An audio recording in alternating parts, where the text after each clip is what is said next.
오늘 본문의 말씀을 통하여서 그 뜻을 알기에라는 제목으로 하나님의 말씀을 함께 상고해 보겠습니다. 여러분, 우리가 잘 알고 있는 성경의 인물들 가운데에 요나가 있습니다. 요나에 대하여서 여러분들은 어떻게 평가를 하시는가요? 좀 하나님께서 주신 사명을 받고 도망갔다가 다시 그 사명을 감당한 사람, 이렇게 하나님께 사명을 받았으나 그렇게 성실하지는 못했던 사람, 이런 정도로 이제 알고 있죠. 근데 사실은 그의 삶을 우리 예수님께서 마태복음 12장에서 말씀하시는 것을 통하여서 그의 삶은 정말 굉장히 의미 있는 삶이었다. 그죠? 이것을 우리들에게 설명해 주고 있어요. 그러나 정작 본인이나 그 당대의 사람들, 아니 지금도 우리는 그 요나의 삶에 대해서 그렇게 의미를 부여하지는 않죠. 사실 이 요나가 사역을 했던 시기가 약 성경을 보게 되면 여로보암 2세 왕 때에 활동했다라고 하는데, 그때가 약 서기 793년에서부터 753년까지 요때 정도거든요. 그때 활동하고, 또 어떤 역사학자들은 이제 니느웨 성이 이제 아수르의 수도였기 때문에 그때 당시에 있었던 일들을 보게 되면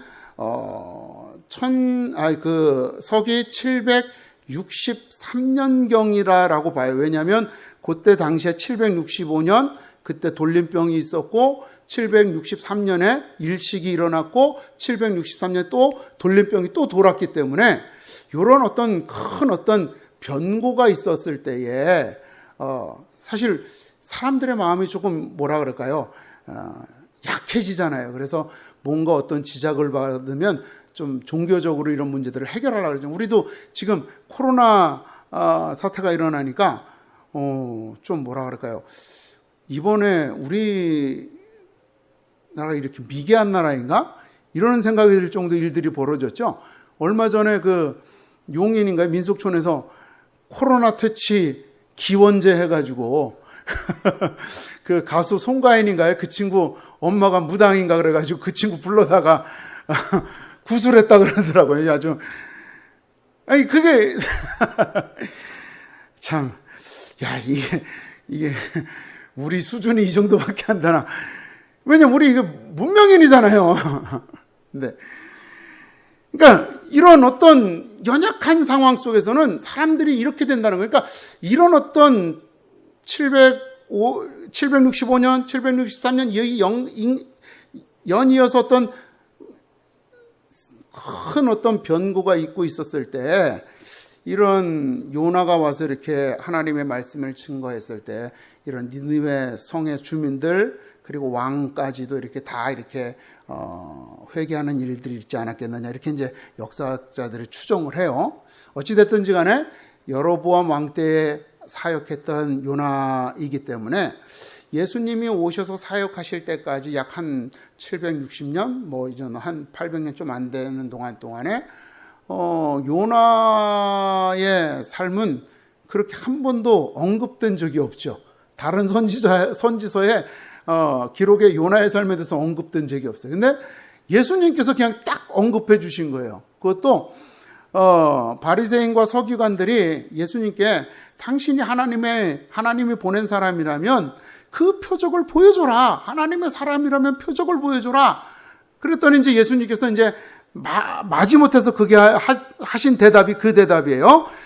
마태복음 12장 39절에 보니까 이렇게 말씀하세요. 악하고 음란한 세대가 표적을 구하나 선지자 요나의 표적밖에는 보일 표적이 없느니라 그렇게 말씀을 하세요. 그러니까 예수님께서 하시는 말씀이 요나의 표적밖에 내가 보일 게 없다는 거예요. 즉 요나가 보여줬던 표적이 뭐죠? 요나가 바다 가운데 던져져서 물고기 뱃속에서 3일 동안 있다가 살아난 거잖아요. 이 사건을 통하여서 예수 그리스도께서 죽은 지 3일 만에 다시 부활하실 것이다라고 하는 이것을 예수님의 말씀은 이 사실을 요나가 이미 미리 800년 전에 하나님께서 요나를 통하여서 보여주신 거다라고 이렇게 그 요나의 삶에 대하여서 의미를 부여하고 있다라고 하는 겁니다. 그러니까 당시 800년 전에는 요나를, 물론 이제 나중에 보겠지만 요나를 비롯해서 모두가 그냥 요나의 삶에 대해서 아무 의미도 몰랐었어요. 그런데 예수님이 800년 후에 내가 너희들한테 말해줄 건 요나의 표적밖에 없어. 이렇게 말한 거예요. 그러니까 요나도 몰랐지만 요나의 삶은 그런 엄청난 어떤 예표로서의, 표적으로서의 의미 있는 삶이었던 거죠. 의미 있는 삶이었다라고 하는 겁니다. 더군다나 그 당시 아주 그냥 뭐라 그럴까요? 선민의식으로 가득 차 있는 그 당시에 하나님의 구원이 이방인들에게도 적용될 거라는, 이 복음이 이방인들에게도, 하나님의 구원의 사역이 이방인들에게도 적용될 거라고 하는 이 놀라운 구원의 역사에 대한 그 구원의 확장에 될 거라고 하는 이 사실을 이미 그 시대에 알려주는 그러한 놀라운 의미를 담고 있다라고 하는 겁니다. 그런데 정말 요나가 그 사실을 알았겠을까? 이제 그게 궁금한 거죠. 그죠? 근데 제가 보면 요나는 모르지 않았을까? 왜냐하면 요나서를 가만히 보면은요, 요나서 맨 마지막이 어떻게 끝나느냐면 하나님이 요나를 책망하는 걸로 끝나요. 여러분 우리가 잘 알다시피 요나가 니느웨 성에 가서 이제 회개하라고 외쳐요. 근데 이제 요나가 사실 하나님이 니느웨로 가라 그랬을 때 다시스로 가는 배를 탔던 건 두려움 때문에 도망친 거예요. 왜냐하면 전혀 모르는 도시에 가서, 낯선 도시에 가서 그 고대에 그들이 섬기는 신을 욕하고 하나님을 섬기라고 회개하라고 이렇게 얘기하는 거 맞아 죽을 일이잖아요. 그래서 도망갔던 거거든요. 그런데 자기가 가서 전하니까 이게 생각과는 달리, 자기가 예상했던 것과는 달리 이 느느웨 성 사람들이 다 왕까지 그냥 막 회개하면서 난리가 나는 거죠. 그러니까 자기가 예상했던 것과 정반대 상황이 되니까, 솔직히 여러분 우리 그렇잖아요. 내가 A라는 상황이 일어날 거라고 생각하고 B로 선택하라고 도망을 갔어요. 근데 내가 생각했던 상황이 안 벌어지면 솔직히 창피하잖아요. 그죠? 그랬을 때 어떻게 해요? 그래, 내가 잘못했네 이러고 말하면, 실수했네, 내가 몰랐네 이러면 되는데, 좀 체면 있는 사람이나 좀 지위가 높은 사람이 이러면 어떻게 돼요? 자기가 실수한 거 자기가 인정하기 되게 어렵죠. 그래서 요나도 하나님한테 대드는 거죠. 하나님, 내가 이럴 줄 알고 내가 일부러 니느웨 안 왔던 거예요. 그러면 내가 그래서 일부러 이럴 줄 알고 내가 다시스로 갔는데 날 굳이 여기까지 와서 이렇게 복음을 전하게 합니까? 라고 이제 하나님한테 대드는 겁니다. 그리고는 니느웨 성 앞에 딱 진을 치고 앉아가지고 이제 하나님께서 어떻게 니느웨 성을 어떻게 하시나 이제 두고 보겠다라고 딱 죽치고 앉아 있습니다. 그런데 하나님께서 박농쿨을 자라게 하셔서 요나가 이 뜨거운 햇볕으로부터 좀 피할 수 있도록 그늘을 만들어 주시죠.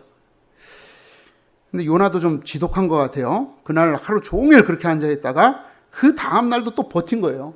근데 이제 하나님이 이 박넝쿨이 벌레들이 생기게 해서 넝쿨을 다 갉아먹고 그러니까 그 다음 날에는 그냥 떼약볕 아래서 그냥 버티게 한 거죠. 요나는 박넝쿨이 있을 때는 하나님 앞에 기뻐하고 감사하다가 박넝쿨이 없어지게 되니까 화를 냈다 그랬어요. 그러면서 성경에 보니까 스스로 죽기를 구하여 이르되 사는 것보다 죽는 것이 내게 나으니이다 그랬어요. 그러니까 이 하나님 앞에 기도한 거겠죠. 내가 사는 것보다 죽는 게 낫습니다라고 기도한 거예요. 그때 하나님께서 요나에게 말씀하시기를 네가 심지도 않은 박넝쿨 하나 가지고도 이렇게 아끼는데 내가 12만 명이나 되는 저 사람들을 내가 어떻게 아끼지 않겠느냐. 그러고 요나서가 딱 끝나요. 그 뒤에가 어떻게 됐는지 기록이 없어요. 오늘날로 말하면 열린 결말이에요. 여러분들 마음대로 상상해도 돼요. 참 이게 성경이 이래서 진짜예요. 어떤 사람들 그러잖아요. 성경은 뭐 사람들이 쓴 거다라고 하는데 정말 사람들이 이거를 종교적으로 어떻게 미화하기 위해서 썼다면 그 뒤를 멋지게 붙였을 거예요. 야, 이래서 요나가 뭐 진짜 하나님의 은혜를 받고 뭐 이래서 변화됐다고 썼을 거예요. 근데 성경은 그렇지 않죠. 책망으로 끝나요. 여기서 끝나버립니다. 그러니까 사실 욥기서 같은 경우는 또 정반대예요. 욥기서는 여러분 어때요? 하나님 앞에 회개해요, 욥이. 그리고 거기에서 하나님께서 욥에게 복을 내려주시고 그래서 오히려 예전보다 더 많이 복을 받았다고 기록이 되어져 있어요. 이게 어떻게 보면 인간적으로 쓴 기록이 될 거예요. 그죠? 그런데 요나서는 그런 것도 없어요. 그냥 책망받았다 이걸로 딱 끝나는 거예요. 그러니까 제가 봐서는 욥도 자기 이 사역의 의미를 전혀 모르지 않았을까 그런 거죠. 여러분 우리는 하나님이 나한테 왜 이런 일들을 겪게 하시는가 사실 잘 몰라요. 그죠? 내가 왜 이런 일을 하게 하시지? 내가 왜 이 사람을 만나게 하셨지? 솔직히 그거 알면 점쟁이 해도 돼요. 진짜 그래요. 우리 이런 건 뭐 알아맞혀가지고 막 이렇게 하는데 그건 중요한 게 아니에요. 그건 중요한 게 아니에요.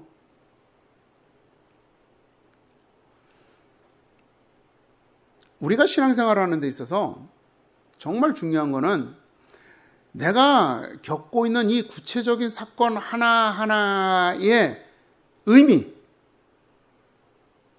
이것이 중요한 것이 아니라 결국은 이 모든 구체적인 사건들을 다 통하여서 하나님이 나의 인생의 결말을 하나님이 보시기에 가장 아름답고 그리고 결국은 나에게 가장 선하게 인도하실 것이다라고 하는 믿음인 거죠. 이 믿음이 우리에게 필요한 거예요. 이 믿음을 가지고 오늘 우리는 살아가는 겁니다. 그 이 믿음이 있을 때 오늘 우리가 살아가면서 겪고 있는 모든 어려움들을 이겨낼 수가 있어요. 하나하나의 사건들마다 그것을 다 알아내려고 하면 여러분 우리는 피곤해서 못 살아요. 오늘 내가 차를 타야 되는데 오늘 내가 저 사람을 만나야 되는데 오늘 내가 이 일을 해야 되는데 그것마다 어떻게 다 하나님 앞 뜻을 구해요. 오늘 나는 내가 주어진 삶 속에서 내가 할 수 있는 최선의 선택을 하는 것이고 그 선택을 통하여서 하나님은 나를 인도해 가실 거라는 겁니다. 이 사실이 오늘 본문을 통해서 우리들에게 말씀해 주고 있다라고 하는 겁니다. 사실 여러분 이스라엘 백성들은요 하나님께서 가나안 땅에 들어가서 그 가나안 땅에 살고 있는 모든 원주민들을 다 내쫓으라고 말씀하셨어요. 그죠? 왜냐하면 거기 가서 너희 살다가 그 사람들 다 내쫓지 않으면 그 이방인들과 교제하면서 그들의 신들을 섬기게 될 거다. 그래서 너희들 다 쫓아내라 그러셨어요. 근데 못 쫓아냈어요. 실제로는. 그리고 그냥 거기에서 살게 됩니다. 오랜 정복전쟁이 그 정복전쟁을 시도했던 세대들이 늙어가는 거죠. 나이가 들어가는 거예요. 그러면서 이 정복 전쟁, 이 전쟁을 계속할 수 있는 동력들을 잃어버리고, 그러면서 이제 또 조금씩 이제 우리가 보잖아요. 이제 이 밑에 유다 지파하고 므낫세 반 지파 뭐 이렇게 이제 얘네들 밑에 지방 다 차지하고 나니까 또 위에 전쟁하러 갈 때 또 도와주러 갔다 또 데려가기도 하고, 이미 자기 땅을 차지한 부족들은 이거 전쟁하러 가면서 근데 저 밑에 우리 가족들은 저기 있는데 이런 마음이 있고 또 왔다 갔다 해야 되고 그러잖아요. 그러니까 이게 점점 힘을 잃어가는 거죠. 그러면서 정착민의 삶에 점점 이들은 익숙해지기 시작하는 겁니다. 그러다가 보니까 자연스럽게 이제 전쟁을 끝내게 되는 거죠. 전쟁이 그냥 저절로 그들이 원하든 원하지 않든 그냥 잦아지게 되는 겁니다. 여호수아서 13장을 보게 되면은요, 하나님께서 여호수아에게 말씀하시기를 이렇게 말해요. 너는 나이가 많아 늙었고 얻을 땅이 매우 많이 남아 있다. 이 남아 있는 땅은 이러하니. 근데 이제 그 땅이 이제 오늘 본문에서 말씀하고 있는 3절 그리고 5절에서 말하고 있는 땅, 그리고 족속들이에요. 원주민들이에요. 그들을 말하면서 이렇게 해요. 내가 그들을 이스라엘 자손 앞에서 쫓아내리니 너는 내가 명령한 대로 그 땅을 이스라엘에게 분배하여 기업이 되게 하되 너는 이 땅을 9지파와 므낫세 반 지파에게 나누어 주어 기업이 되게 하라.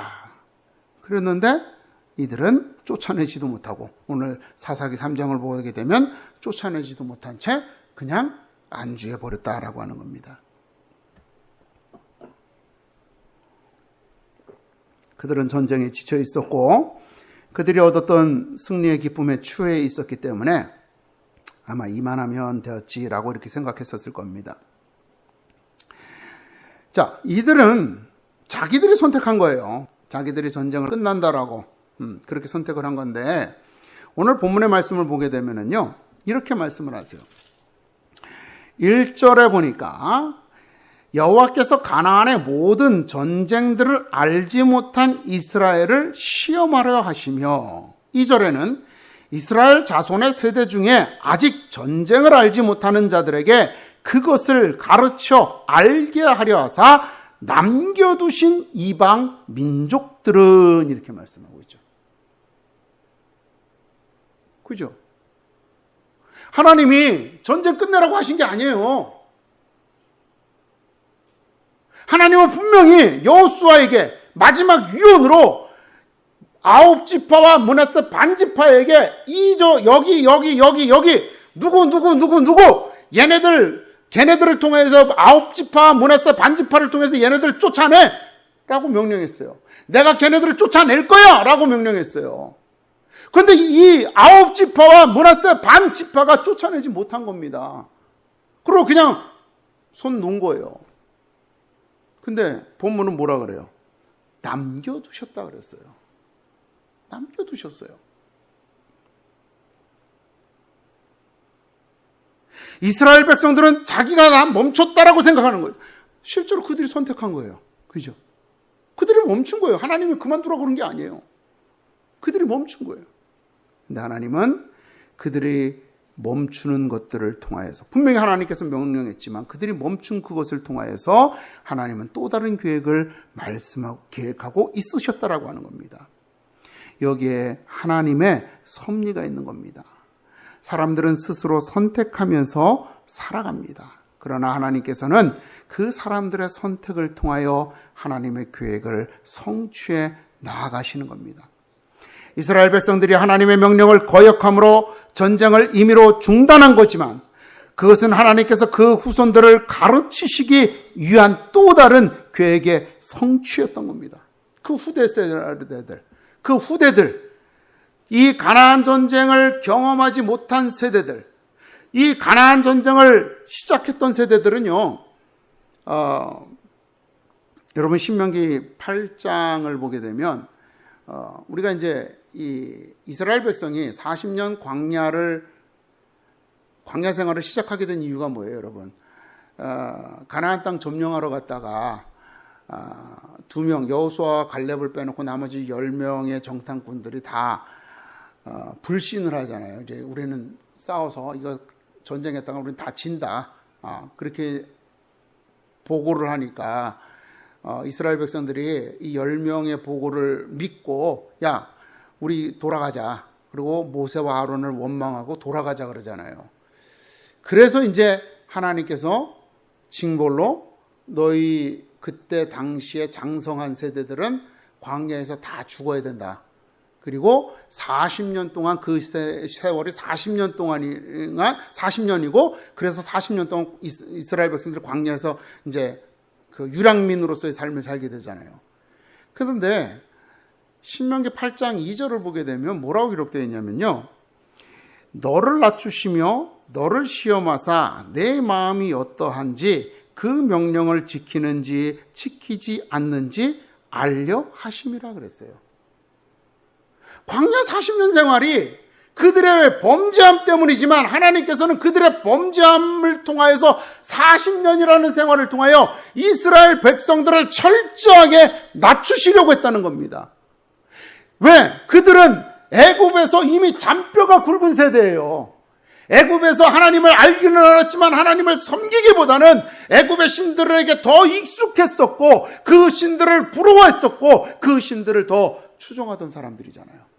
그래서 모세가 그러잖아요. 내가 누군데 가서 저들을 설득시킵니까?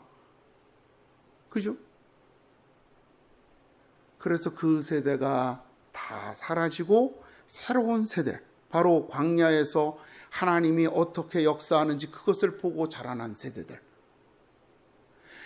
홍해바다를 건널 때 그 엄마 품에서 그 홍해바다를 건넜던 아이들, 뛰어놀면서 반석에서 물이 터져 나오는 것을 보았던 그 어린아이들, 하나님께서 만나와 메추라기를 내리실 때 엄마 명령을 따라서 엄마 손잡고 아버지 손잡고 나가서 그것을 거둬들였던 그 어린 세대들이 자라나서 그 아이들이 하나님만을 바라보게 되었을 때 그 아이들을 데리고 하나님께서 가나안 땅으로 들어가라고 하신 거예요. 그런데 그 세대가 다 죽은 거예요. 이제 이 아이들은 하나님을 모르는 거죠. 이제 이 아이들을 어떻게 하나님을 알려줄까? 하나님은 이 아이들에게 하나님을 알려줄 수 있는 방법을 찾으신 거죠. 그게 뭐냐? 그들에게 가시를 두는 거다. 여호수아서 23장을 보니까 하나님께서 여호수아가 이렇게 말해요. 여호와는 너희를 위하여 싸우시니라. 그러면서 너희는 이 사실을 기억하고 하나님을 정말 가나안 땅에 들어서 잘 지켜라. 그러면서 확실히 알지어다. 만일에 너희가 하나님의 명령을 지키지 않으면 너희 안에 남아있는 이 이방 민족들이 너희에게 옥무가 되고 함정이 되고 옆구리에 채찍이 되고 가시가 돼서 너희를 멸할 것이다 그래요. 그런데 거기에 무슨 말이 표현되냐면 너희를 위하여라는 말이 포함이 돼요. 아니, 그들을 멸하는데 너희를 위하여 멸하겠다는 거예요, 여러분. 너희를 위하여 멸하는 게 어디 있어요? 이거는 사랑의 채찍이라는 얘기잖아요. 사랑의 매라는 거예요. 하나님께서는 이스라엘 백성들, 그 하나님을 알지 못했던 세대들, 하나님을 정말로 그들의 삶 속에서 만나지 못했던 그 세대들에게 그 이방 민족들을 통하여서 하나님을 만나게 하시겠다라고 하는 겁니다. 그래서 3장 6절이 딱 끝나면서부터 누가 나와요, 여러분? 사사가 나오는 거죠. 사사들이 왜 나와요, 여러분? 이스라엘 백성들이 이제 6절에서 보니까 그 이방인들하고 이제 교류하는 거죠. 이러면서 이제 하나님을 잊어버린 세대들이 나오는 거예요. 범죄합니다. 하나님을 범죄해요. 하나님을 잊어버려요. 그리고 자기네들 맘대로 살아요. 그럴 때 하나님이 이방 민족들을 들어서 그들을 징계하십니다. 그러면 이제 이들이 그때서야 하나님 앞에 돌아오고 하나님 앞에 회개하고 하나님 용서해 주세요. 우리가 잘못했습니다. 우리를 살려주세요. 그럼 그때 하나님께서 구원자인 사사를 일으켜 세우셔서 그들을 구원해 주십니다. 이게 사사기예요. 그들이 범죄하면 하나님께서 사사를 보내서 구원해 주시고 범죄하면 사사를 보내서 일으켜 세우시고 이러면서 이들은 이제 우리가 살아가는 길은 하나님만 믿는 것뿐이구나, 하나님만 바라는 것뿐이구나 라고 그렇게 깨닫게 하는 겁니다. 여러분 편안할 때는 하나님 만나기 어려워요. 여러분 우리 편안할 때는 하나님 만나기 어려워요. 욥이요. 우리 아까도 말씀드렸죠. 욥이 고난받기 전에 정말 신앙생활 잘했어요. 성경 보면 하루에 매일 저녁마다 하나님 앞에 속죄제를 드렸다 그랬어요.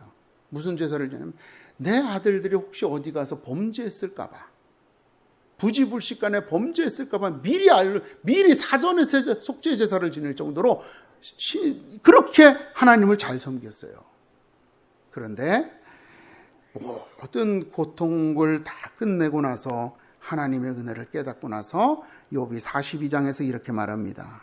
내가 주께 대하여 귀로 듣기만 하였사오나 이제는 눈으로 주를 배웁나이다. 귀로만 들었다는 거예요. 지식으로만 하면 정말 내가 아버지한테 듣고 어머니한테 듣고 그렇게 들어서 알고 믿기는 했지만 정말 하나님을 내 가슴으로 받아들이지는 못했다는 거죠. 그런데 내가 이 고난 속에서, 고통 속에서, 절망 속에서 내가 주님을 만났습니다. 오직 주님만이 나의 구원자이시오. 오직 주님만이 정말 나의 위로요, 나의 기쁨이요, 나의 소망이심을 내가 깨달았습니다라고 고백하는 거죠. 그러면서 그는 말해요. 그러므로 내가 스스로 거두어드리고 티끌과 재 가운데에서 회개합니다. 뭘 회개하고 뭘 거두어드려요? 내가 귀로만 듣고 믿었던 거. 내가 잘한다고 했던 그 정말 매일같이 속죄제사를 드렸던 그 행위조차도 이것은 하나님을 바로 믿고 한 것이 아니기 때문에 이것조차도 내가 하나님 앞에 회개하겠습니다라고 고백하는 거죠. 여러분,